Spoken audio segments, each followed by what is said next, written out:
বৃষ্টিতে বাড়ছে ডেঙ্গুর প্রকোপ। চলতি মাসে তা আরও বাড়ার আশঙ্কা করছেন চিকিৎসকরা।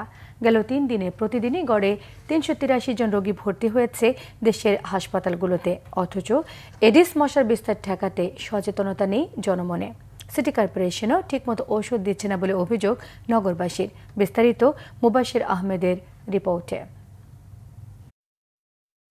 এবছর এডিস মশাবাহিত ডেঙ্গু রোগের প্রকোপ বাড়ছে আশঙ্কাজনক হারে। একই সাথে বাড়ছে মৃত্যুর ঝুঁকিও। পরিস্থিতি উদ্বেগজনক হওয়ায় ডেঙ্গু নিয়ে জনসাধারণকে সতর্ক হওয়ার পরামর্শ দিয়েছে স্বাস্থ্য অধিদপ্তর। দুর্বলতা, জ্বর, শরীর ও মাথা ব্যথা সহ বিভিন্ন উপসর্গ নিয়ে হাসপাতালগুলোতে বাড়ছে ডেঙ্গু রোগীর সংখ্যা। প্রতিদিন গড়ে ভর্তি হচ্ছে 383 জন রোগী।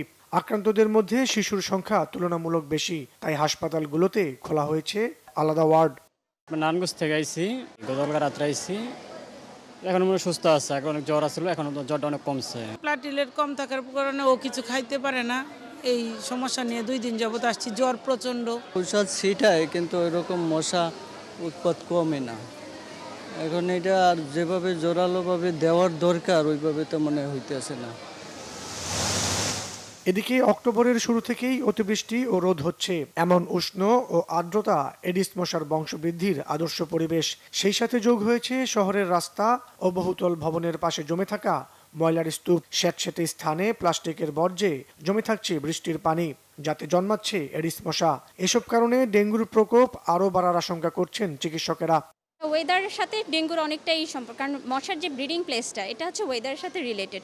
ইদানিং যেহেতু বৃষ্টিটা হচ্ছে এবং রাস্তায় পানি টানিও ইদানিং জমে যাচ্ছে, সেক্ষেত্রে হচ্ছে যে আপনার ব্রিডিং প্লেসটা যেহেতু বাড়ছে, সেক্ষেত্রে আমরা ভবিষ্যতে এখন যেভাবে বৃষ্টি হচ্ছে হয়তো বা আরও বাড়তে পারে। এ বিষয়ে আমাদের একটু সচেতন থাকতে হবে।